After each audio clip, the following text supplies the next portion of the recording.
AN602 বা taser বোমা। এটি ছিল বিশ্বের সবচেয়ে ভয়ঙ্কর হাইড্রোজেন বোম। এটি 1961 সালে সোভিয়েত ইউনিয়ন পরীক্ষা করেছিল। একটি মাত্র বোমার শক্তি ছিল হিরোশিমার 3300 গুণ বেশি।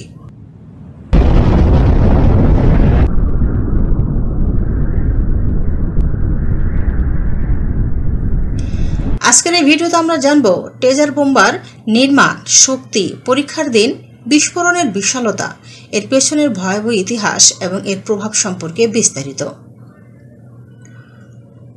ভাবুন তো, একটাই বোমা যার বিস্ফোরণে পুরো একটি শহর উড়ে যেতে পারে, এমনকি তার তাপ অনুভব করা যায় শত শত কিলোমিটার দূর থেকেও।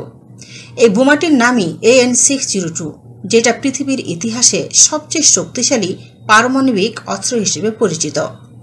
তবে বিশ্ব একে চেনে টেজার বোমা নামে।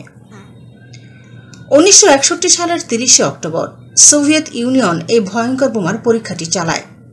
লোকেশন ছিল রাশিয়ার উত্তর অঞ্চলের নোভা জ্যামলিয়া দ্বীপপুঞ্জ। এই বিস্ফোরণের শক্তি ছিল 50 মেগাওয়াট, মানে হিরোশিমায় ফেলা পারমাণবিক বোমার চেয়ে প্রায় 3300 গুণ বেশি শক্তিশালী। মূলত টেজার বোমা তৈরি করা হয়েছিল 100 মেগাটন শক্তির জন্য, তবে শেষ মুহূর্তে সেটিকে কমিয়ে আনা হয়েছে যেন পৃথিবীর বায়ুমণ্ডলের ক্ষতি কিছুটা হলেও কমানো যায়। কি দয়া তাদের! এই বোমার বিস্ফোরণের সময় দেখা গিয়েছিল এক বিশাল আগ্নেয় মেঘ। এর উচ্চতা ছিল প্রায় 60 কিলোমিটার আর প্রস্থ ছিল 95 কিলোমিটার পর্যন্ত বিস্তৃত। বিস্ফোরণের আলোক ঝলক 1000 কিলোমিটার দূর থেকেও চোখে পড়েছিল। এমনকি জানালার কাঁচ ভেঙে পড়েছিল 900 কিলোমিটার দূরের শহরগুলোর বাড়িতেও। এই বোমায় একটি বিশাল TU-95 বোমারু বিমানের মাধ্যমে নিয়ে যাওয়া হয়েছিল আর ফেলা হয়েছিল প্যারাসুট সহ, যেন পাইলটরা সময় পায় দূরে সরে যাওয়ার। তবুও বিস্ফোরণের তীব্রতায় বিমানটিও প্রায় নিয়ন্ত্রণ হারিয়ে ফেলেছিল। টেজার বোমা ছিল সোভিয়েত ইউনিয়নের একটি শক্তি প্রদর্শনের প্রতীক, একটি বার্তা পশ্চিমা বিশ্বের জন্য, বিশেষ করে আমেরিকাকে, আমরাও পারি।